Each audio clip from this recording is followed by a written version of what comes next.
esfuerzo colectivo de un conjunto de organizaciones campesinas de Marcha Patriótica que decidieron hacer una colecta, una especie de fondo común para que el informe de la Comisión Histórica del Conflicto y sus víctimas fuera socializado, apropiado, discutido para poder transformar el conflicto colombiano. La ciudad de Cartagena tiene el privilegio de ser la segunda ciudad de Colombia donde hemos lanzado no solamente el libro sobre el conflicto social y la rebelión armada en Colombia, sino uno de los esfuerzos que desde hoy en adelante, si hay una terminación del conflicto, es una obligación de las organizaciones sociales y políticas. Nace una editorial que hemos denominado Gentes del Común. Gentes del Común tendrá como tarea histórica crear centros de investigación, crear medios de comunicación y, como hablábamos con Alejandro, de alguna manera un sueño, de alguna manera que está compartido por todos y todas, crear la Universidad de la Paz de Colombia.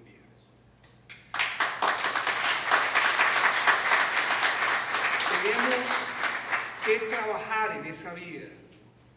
Si hay un acuerdo y hay una terminación del conflicto en Colombia, las tareas que tenemos y desafíos son inmensas. No podemos seguir con sindicatos y organizaciones sociales que no dedican ni uno de sus fondos comunes para editar, investigar, publicar y apoyar la consolidación de la paz en Colombia. Por eso es un ejemplo que organizaciones de campesinos de la Marcha Patriótica, como la CBC, hayan decidido dar su brazo, su mano, a un conjunto de intelectuales críticos y comprometidos con la paz para brindar ese apoyo editorial y el nacimiento de esos inmensos desafíos de lo que hoy llamamos centros de investigación que soñó el maestro Orlando Falsborda. Centros de investigación no para envalentonarse los intelectuales, no para subir en el escalafón docente, sino centros de investigación, acción participativa para apoyar y conocer la realidad social. Por eso la decisión de Gentes del Común es que nos vamos a desplazar a todas las ciudades que podamos de Colombia.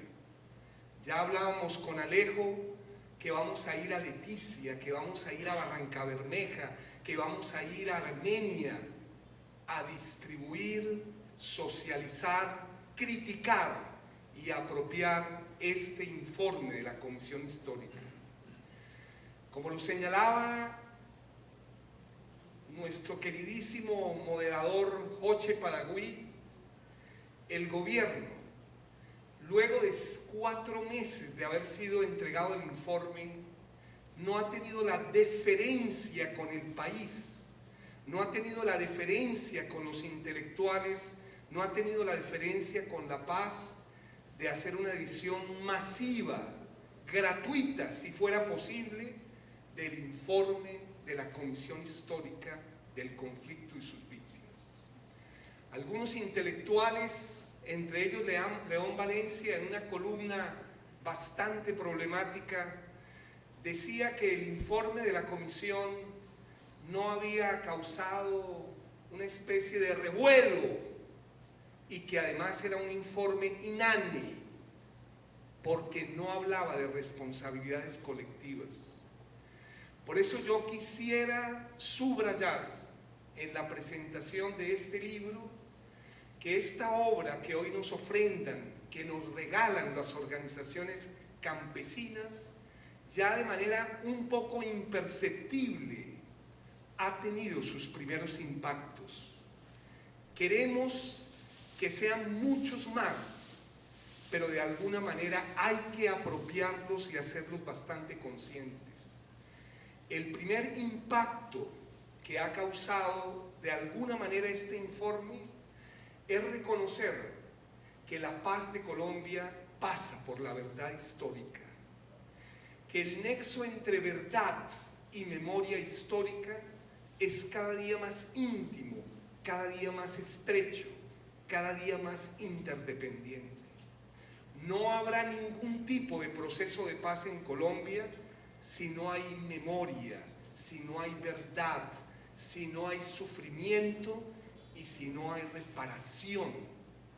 En ese sentido, uno de los grandes debates que hoy hace la academia y el movimiento social es: si no hay verdad del conflicto, no habrá paz en Colombia. Cada vez son más obligatorias las comisiones de la verdad. En el libro de Priscilla Hainer, Las verdades innombrables, trabaja las últimas 21 comisiones de la verdad desde el año 1991. Y por el horror, por la barbarie que ha sido la cultura occidental, ruinas sobre ruinas, guerras sobre guerras, habrá muchas más comisiones de la verdad. El maestro Eric Hobsbawm, en ese bellísimo libro, La historia del siglo XX, nos recuerda un dato realmente descorazonador. El siglo XX le dejó al siglo XXI 187 millones de víctimas por acción humana. Cuánta destrucción y cuánta catástrofe ecológica también. La famosa encíclica de Francisco, que creo que es un texto que hay que leer, Laudato Si', dedicada a Francisco de Asís, está muy en la vía de que no habrá paz en el universo si no hay justicia con los pobres. Ya los jesuitas y el Papa Francisco directamente habla de que si no hay motivación, no hay educación y no hay justicia con los pobres, no habrá paz en el universo. En ese sentido, lo primero que tenemos que señalar de este informe es que la verdad histórica es la tarea de la paz. La segunda, que creo que es uno de los impactos un poco imperceptibles del informe, es que las preguntas que la insurgencia y el gobierno le formuló a la Comisión Histórica son preguntas realmente fundamentales. No puede haber colombiano ni colombiana que no se las plantee en algún momento de su existencia. Son en el fondo 4 profundas preguntas: orígenes y causalidades del conflicto, factores y condiciones de su persistencia, mayores impactos sobre la población y responsabilidades. León Valencia, que tal vez lo leyó un poco de manera apresurada, no se da cuenta que todos los textos, de una manera directa o indirecta, señalan por lo menos 11 responsables colectivos, entre ellos la Iglesia, el Estado, el orden capitalista, los partidos tradicionales, etcétera, etcétera. Por eso, las 4 preguntas no son solo un factor de coyuntura: orígenes y causas, factores y condiciones de su persistencia, impactos mayores sobre la población y responsabilidades. El tercer elemento que le da una gran pertinencia a este informe es que permite lo que el maestro Eric Hobsbawm llamaba un diálogo intergeneracional. Cuando uno asiste a las universidades de Colombia, y he estado en la Universidad Tecnológica del Chocó, en la Universidad del Cauca, en la Universidad de la Amazonía, en la Universidad Surcolombiana, las verdaderas universidades públicas de Colombia, se impacta que hay cientos y miles de jóvenes que nunca han oído hablar de la masacre de las bananeras, que nunca han oído hablar ni siquiera del asesinato de Gaitán, del genocidio del gaitanismo, del genocidio de Aluchar, del genocidio de la Unión Patriótica, todos genocidios políticos. Es decir, necesitamos, como dijera el maestro Walter Benjamin, una historia a contrapelo. Una de las más bellas metáforas de Walter Benjamin. Hay muchos historiadores que les gusta solamente los del pelo perfumado, rendirse y rendirle culto a los señores. No, tenemos que hacer una historia desde los excluidos, desde los sin voz, desde los territorios, desde las víctimas, desde las mujeres, desde los negros, desde los LGTBI, etc. Es decir, no queremos una historia solo rindiéndole al pelo de los perfumados y señores del clasismo y el centralismo. Necesitamos una historia con un diálogo intergeneracional y una historia a contrapelo. La llamaba Walter Benjamin con una metáfora casi artesanal: cepillar la historia a contrapelo.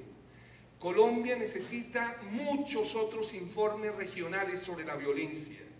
Y ya hablábamos con Elkin, profesor de historia de la universidad, la necesidad de desarchivar todas las investigaciones de la Universidad de Cartagena para volver a hacer el relato a contrapelo de la historia del departamento de Bolívar.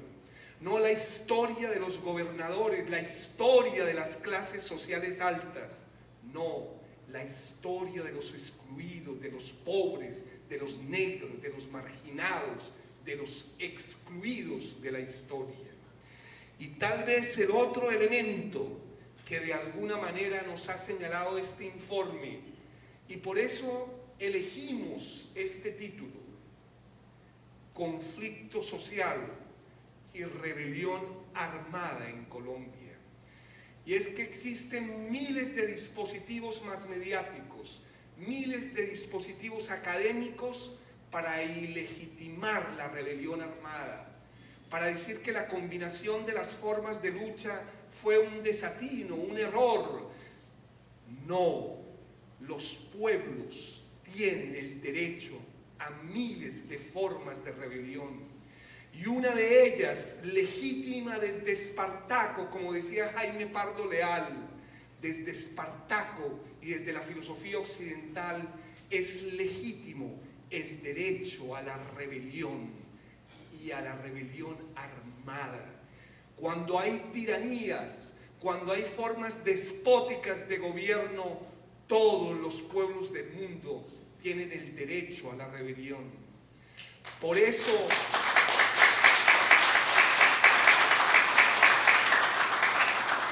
en el texto que hoy presentamos, hemos reivindicado el concepto de rebelión, de emancipación, de revolución. No como dijera una vez Norbert Lechner, y es que el concepto de revolución ya había sido reemplazado por el concepto de democracia. No, la humanidad y la filosofía occidental desde sus inicios lucha por la construcción de otros mundos posibles. El maestro viejo Kant, en su último escrito llamado Tratado de Pedagogía, llega a decir dos juicios de valor realmente monumentales. El primero, los dos descubrimientos más difíciles que el ser humano ha hecho son el arte de la política y la educación. A mí toda la vida me ha llamado la atención que un viejo sabio de 80 años, que sabía de lógica, de metafísica, de estética, de geografía, de historia, en el final de la vida, cuando uno dice cosas serias, como la última conferencia de Carlos Gaviria sobre educación y democracia, que ya tiene 120.000 visitas. Antes de ir a su muerte, Carlos Gaviria hizo unas confesiones que realmente están a la altura del día. Y si nunca la han oído, creo que es una tarea de una noche de celos o de una noche de insomnio, oír la despedida de Carlos Gaviria. Enseña cosas, hasta el homenaje a Gerardo Molina, que nos enseñó una de las tesis más interesantes de la historia colombiana en su libro Las ideas socialistas en Colombia. Nos enseñó que en Colombia, antes de existir Partido Comunista, Partido Socialista, había antisocialismo, antimasonería y anticomunismo. Es decir, que la mentalidad contrainsurgente ha sido previa en Colombia a la existencia de la propia insurgencia. Una tesis realmente monumental. El maestro Kant decía: los dos descubrimientos más difíciles son la política y la educación. Y yo he dedicado mi vida a esos dos campos. Tal vez por eso su afirmación valorativa me angustia. ¿Qué hay de complejo y de difícil y parecido entre la política y la educación? Y su segundo juicio de valor es realmente magistral y emancipatorio. Si a mí me tocara adjudicarle un fin último a la educación, donde es muy improbable un consenso, yo llegaría a la siguiente divisa: educad a los jóvenes y los niños para que reconozcan que este no es ni el mejor ni el único de los mundos posibles. Creo que es la frase más emancipatoria y crítica de la filosofía occidental. Si lográramos que los jóvenes de hoy reconocieran que el mundo que les hemos legado, el horror que les hemos legado, la barbarie y la destrucción ecológica que le hemos legado, no es obligatoria de perseverarla, sino que hay que transformarla soñando otros mundos posibles, la educación cumpliría su finalidad última. No importa el contenido.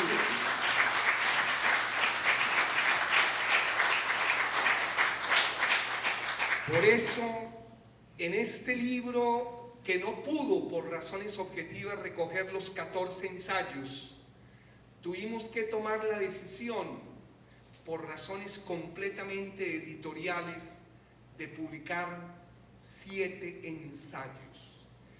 Estos 7 ensayos son desde el pensamiento crítico y emancipatorio. Y por eso creo que hay una relativa unidad en ellos. Cuando ustedes lean este texto, verán que hay un hilo que está tejiendo el pensamiento crítico emancipatorio. El trabajo de Jairo Estrada es responder las 4 preguntas que a todos y todas nos angustian: orígenes y causalidades desde la perspectiva de la dominación de la economía capitalista. Porque el capitalismo y el orden capitalista es un orden antidemocrático e injusto en su naturaleza. Como dijera el maestro Atilio Borón, más democracia tiene que ser menos capitalismo. Mientras exista el capitalismo y la explotación del hombre por el hombre, no puede haber ni paz ni democracia. El trabajo de Darío Fajardo Montaña, tal vez uno de los intelectuales colombianos más honestos, que ha dedicado su vida, y por eso lo recomiendo muchísimo, a algo que no hay ningún informe serio que pueda ocultar, como lo intentan otras tradiciones, y es que a la base, en el alma, el corazón del conflicto colombiano está la no resolución del problema agrario, la inexistencia de una verdadera tenencia democrática de la tierra, de zonas de reserva campesina colectivas y comunitarias, y la voz del campesinado. Eso que José Carlos Mariátegui nos había señalado, y es que el pensamiento crítico y emancipatorio pasa en América Latina por la voz de los indígenas y los campesinos, pasa por sus resistencias culturales, pasa por su defensa del territorio, la vida, la naturaleza, pasa por la voz sana del campesinado que no ha tenido representación política en Colombia. Por eso, de alguna manera, la voz de Darío Fajardo Montaña es la voz de un hombre modesto y honesto que ha dedicado toda su existencia y su paso por la vida para comprender lo de que desde ciertas tradiciones marxistas no pudo ser comprendido: el problema agrario en Colombia. ¿Cuál es la cuestión agraria y cómo resolver el problema agrario en Colombia? El texto de Javier Giraldo Moreno, uno de los hombres más dignos, un hombre que, sabiendo que Uribe mismo había mandado asesinarlo y que los mandos militares lo tenían que llamar a decirle que ya estaba pagada, ya habían cancelado su muerte, nunca aceptó la justicia burguesa, nunca aceptó la seguridad burguesa, y lo dice con la modestia de un sacerdote jesuita. Me querían poner carros, me querían poner miles de escoltas, y yo tengo la protección divina del alma y la dignidad. El maestro, la redención de Camilo Torres Restrepo, un hombre que en su lenguaje dice que el conflicto colombiano solo se puede explicar por un Estado que no ha dado ninguna protección, donde el Estado es el máximo responsable del conflicto, y que defiende que la vida humana no es para comer, beber y alojarse bajo un techo. Eso es una vida inhumana. El derecho humano fundamental para Javier Giraldo es el derecho a la rebelión armada. En nombre de un sacerdote jesuita, la rememoración de Camilo, de Manuel Pérez, de ese conjunto de religiosos que entendieron que la justicia pasa por los pobres, que la justicia pasa necesariamente por el derecho humano fundamental a la crítica y la rebelión. Es uno de los textos más sencillos y profundos. Es uno de los textos que cuando la insurgencia lo leyó, yo veía en los ojos de los guerrilleros lágrimas, porque en voz de un sacerdote decir que la lucha armada es legítima cuando es digna es realmente conmovedor. En ese sentido, el texto de Javier Giraldo, del sacerdote digno, del hombre pequeño y grande de espíritu, del hombre honesto de la comunidad de paz de San José de Apartadó, donde han masacrado más del 60% y decidieron permanecer en ella como homenaje a sus muertos y sus víctimas. El propio padre Giraldo les consiguió territorios para irse, y un día en una votación esa comunidad digna de América, esa comunidad digna de Colombia, que son los campesinos, decidieron quedarse con sus muertos, con sus víctimas, como homenaje a la rebelión contra cualquier forma de violencia. Colombia es realmente un país ejemplar.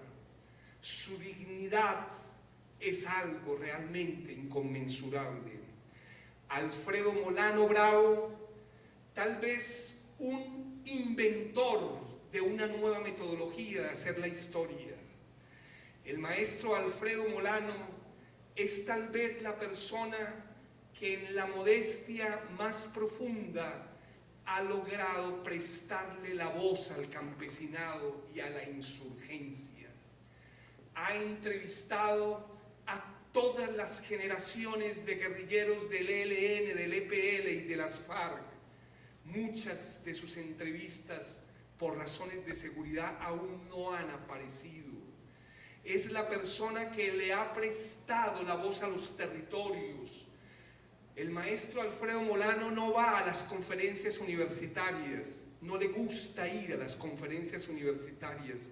Nos toca rogarle que vaya a las universidades porque prefiere estar en Timbiquí, prefiere estar en Turbana, en Turbaco, en Palenque de San Basilio. De alguna manera es un ser humano que sabe las falacias de la vida universitaria. Y en ese sentido, sin decirlo, está primero en los territorios, oyendo la voz de los campesinos, de los luchadores populares, que en la gesta de los créditos, de los salarios de los profesores universitarios. Víctor Manuel Moncayo es rector de la Universidad Nacional de Colombia, abogado crítico del derecho, hace una relatoría de los informes de 110 páginas. Como él mismo lo dice con cierto humor, nos quisieron convertir en notarios, pero yo a esta edad no quiero transcribir simplemente lo dicho. Yo inventé mi propio relato. En ese sentido es una especie de relatoría que hace la propia historia crítica del conflicto desde una mirada jurídica y política. El profesor Renán Vega Cantor, el único historiador de la comisión, muchas veces nos han preguntado cómo una comisión histórica del conflicto y sus víctimas, ¿por qué no todos eran historiadores? Y ustedes, los que saben la situación de la historia en Colombia, ya podrían dar algunas comprensiones al problema. Renán Vega, la hormiga de la investigación, el hombre más riguroso en investigación histórica que quisieron la silla vacía, es que cuestionar sus fuentes, y ya cuando hizo la rectificación, la silla vacía ni siquiera publicó una rectificación de 60 páginas que hizo, porque él sí sabe lo que es escribir y trabajar. Solo se planteó un problema: la injerencia de los Estados Unidos de Norteamérica en el conflicto. En su visión absolutamente rigurosa y estricta, encuentra que desde 1952 el ejército norteamericano daba las directrices para armar grupos paramilitares. Esos archivos, que no pueden ser publicados acá por razones de la extensión, los aportaron el padre Javier Giraldo y el historiador Renán Vega Cantor. Y es que el paramilitarismo es previo a la existencia de la insurgencia. Es decir, tesis realmente fuertes en contracorriente de la historia. Y esos archivos fueron encontrados, divulgados por esos grandes investigadores que son estos profesores. A mí me compete el desafío de tratar una parte que de alguna manera debe completar esta historia del relato, y es la dimensión política y cultural del conflicto. Es decir, el papel de los partidos políticos, el papel del nexo entre orden, política y violencia, y los efectos devastadores del uribismo cultural y del neoliberalismo cultural, que es una especie de llama en la hoguera, de leña en la hoguera para disparar y desatar el conflicto. Es decir, no por razones completamente consensuales, pero la izquierda y el pensamiento crítico sabe trabajar colectivamente. Dos ejemplos que en una etapa de posacuerdo serán realmente un ejemplo del que tenemos que aprender. Carlos Gaviria dice que quien le enseñó a ética no fue el profesor de ética, fue el profesor de geometría. ¿Por qué su profesor de bachillerato de geometría le enseñó el valor de la ética? Dos grandes conclusiones. Gentes del común es el ejemplo de la alianza entre los campesinos que sí respetan el saber y una intelectualidad desvalida, una intelectualidad que a veces, con razón, se ha atemorizado ante la amenaza o se ha cooptado. Una alianza entre el mundo campesino digno de Colombia y un pequeño grupo de intelectuales que queremos desde la universidad seguir aportando al proceso de paz, al posacuerdo y a erradicar las causas estructurales de nuestro conflicto. Nadie será propietario en un día, en una mañana posterior, que desaparezcan las insurgencias, que por la injusticia vuelva a aparecer la rebelión armada. En ese sentido, es una alianza entre gentes del común y lo que el maestro Gramsci llamara la intelectualidad orgánica crítica. Y la segunda enseñanza, una enseñanza que de alguna manera no es fácil en el mundo universitario, es tratar de escribir con responsabilidades colectivas. Cada uno de estos 7 autores, no hay mujeres, sí, nos lo han criticado y lo asumimos.